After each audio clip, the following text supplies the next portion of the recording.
Vu que tout ce que tu me donneras à moi, tu donneras à mon voisin le double, je veux que tu me crèves un œil. Mais là, je suis restée là. Mais j'étais complètement... Salut, je m'appelle Chelsea. Bienvenue sur ma chaîne si t'es nouveau ici. Alors, cette chaîne, je parle d'entrepreneuriat, en particulier en Afrique, de motivation aussi. Si ce sont des sujets qui t'intéressent, je t'invite à t'abonner simplement parce que c'est gratuit et voilà quoi.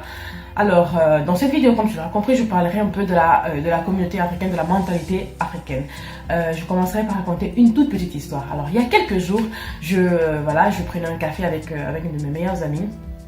Et elle m'a raconté une histoire. Alors, c'était l'histoire d'un homme qui a trouvé un jour, il a une lampe, un peu comme la lampe d'Aladin dans Aladin et le génie.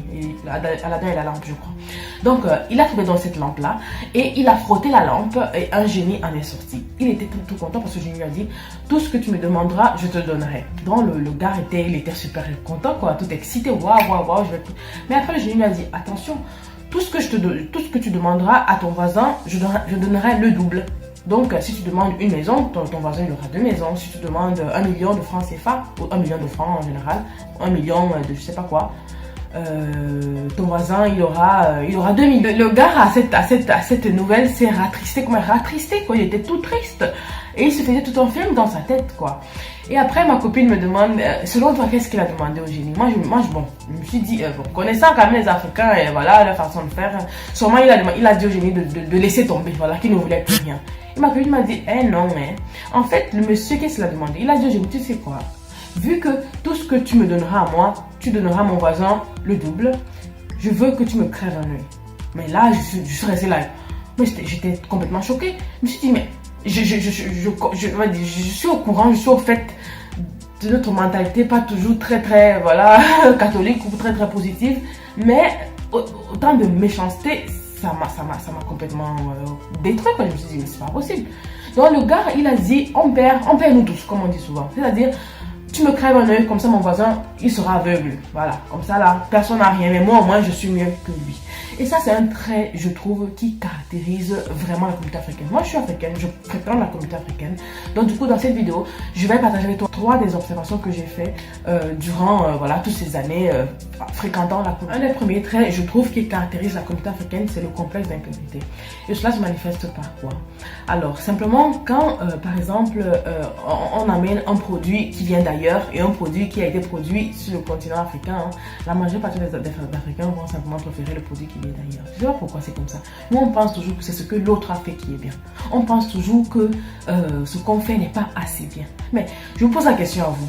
Comment est-ce qu'on pourra se développer si à jamais on n'arrive même pas à consommer nos propres produits? Comment est-ce que ça peut se faire? Tout le monde se plaint, oh non, voilà, les blancs nous ont trompés, blablabla. Mais nous sommes incapables de consommer ce qu'un propre Africain, ce qu'un propre frère a produit, ce qu'il a fait. Nous sommes incapables. On pense juste que ce qui est fait ailleurs qui est bien. Tu viens avec ton concept, avec ton produit là, pourquoi tu es des clients de ta communauté? Oh my god, tu vas faire des nouvelles. C'est bizarre. Complexe d'infériorité, plus. Lorsqu'un Africain propose quelque chose, un concept, un produit, il est difficilement suivi par sa communauté. Le second trait que je note, que je remarque dans la communauté africaine, c'est la méchanceté. Pourquoi est-ce que je parle de méchanceté? Simplement parce que je remarque que l'Africain est un individu qui veut réussir tout seul, qui veut s'en sortir tout seul. C'est-à-dire que quoi? Lorsque une personne est professionnellement, socialement, est déjà arrivé en quelque sorte, c'est-à-dire il est à un bon niveau. En général, ce que l'Africain fait, c'est qu'il bloque la porte. C'est-à-dire il préfère s'entourer d'autres personnes, des gens d'ailleurs. C'est comme si le fait d'être entouré d'autres personnes, en fait, le rehausse, en fait, j'aimerais dire. C'est-à-dire il est incapable, vu sa position d'influence déjà, d'ouvrir le chemin pour que les gens de sa communauté puissent aussi arriver à cette position-là. Tu es au courant de ce qui peut aider la communauté, ce qui peut aider ton frère, ce qui peut aider un Africain comme toi-même. Ou quelqu'un de ton pays, un Camerounais, un Sénégalais, un Malien, un Ivoirien comme toi-même. Mais tu préfères fermer ta bouche. Parce que quoi? Parce que voilà, tu veux être le seul en haut. Pourquoi? Je ne sais pas. Moi, je crois que en fait, le pourquoi, c'est simple. Le pourquoi, c'est la gloire, en fait. On veut s'en sortir tout seul. On veut s'en sortir tout seul. Et j'estime, ça c'est mon avis personnel, que c'est bête, en fait. C'est bête pourquoi? Parce que moi, j'estime que tout le monde doit atteindre un certain niveau social et professionnel. économique même, une certaine liberté et financière. Pourquoi? Parce que c'est ça qui nous libère, c'est ça qui te libère toi. Ça ne sert à rien de cacher l'info, de cacher voilà, la clé de son succès. Ça ne sert à rien de vouloir s'en sortir tout seul. Pourquoi? Parce que lorsque tu t'en sors tout seul, en réalité, c'est juste une illusion. Tu auras peut-être beaucoup d'argent, mais n'oublie pas qu'il y aura 1000 autres personnes qui seront accrochées à toi pour en vouloir à ton argent. Donc, il est mieux pour toi que ces personnes s'en sortent aussi. Pour que tu puisses avoir même simplement la paix, même pour dans un discours d'intérêt pur, il est mieux pour toi que ces autres personnes s'en sortent aussi. Juste pour avoir la paix et pour qu'on n'en veuille pas. Ici, selon moi, c'est la sorcellerie. Pourquoi la sorcellerie? Parce que l'Africain continue de penser qu'en continuant avec les mêmes méthodes, il aura des résultats différents. Et pour moi, ça, c'est la sorcellerie. Les mêmes causes produisent les mêmes effets, comme on dit souvent. Tu ne peux pas faire la même chose pendant 10 ans, continuer à faire et espérer avoir des résultats différents que ceux que tu as eu dans le passé. Ça, il faut changer de méthode, justement. C'est-à-dire, il est temps que l'Africain se libère de ses chaînes mentales. Sache qu'il peut... C'est la sortie du box dans lequel on l'a mis. Il est temps, justement, que l'Africain sache qu'il peut faire les choses différemment de comment on les lui a enseigné.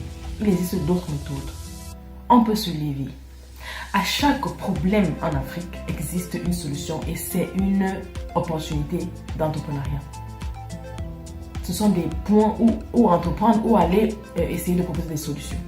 Et c'est ce que l'Africain doit faire. On ne doit pas continuer à rester à attendre que ce sont les autres qui viennent chez nous pour faire. Parce qu'en réalité, ce n'est pas une aide, c'est simplement de l'exploitation. Comme on le sait, parce que tous, je crois, j'espère. Et on doit savoir que c'est à nous de faire ce travail-là. C'est à nous de se lever en fait. On doit savoir qu'on ne doit pas rester des salariés à vie. Je n'ai rien contre le salariat, mais j'ai quelque chose contre le salariat à vie. Déjà où tout ce que tu sais, c'est tu travailles pour quelqu'un et tu rentres chez toi et puis pour toi ça s'arrête là. Non. C'est ça que j'appelle les mêmes causes produisent les mêmes effets. On ne peut pas continuer comme ça. Il est temps qu'on se lève, il est temps qu'on mette vraiment à contribution notre cerveau, mais vraiment, for real. Nos idées, notre bravoure, notre intelligence, notre force de caractère. Il est temps qu'on change la façon de faire, simplement pour avoir des résultats différents. Ça, c'était en fait les 3 points négatifs que je note de la communauté africaine. Je te demande juste ce que tu en penses. Quel est ton point de vue à propos de ça? N'hésite pas à me le faire savoir dans la barre de commentaires et on se voit, j'espère, dans la prochaine vidéo. Bye bye.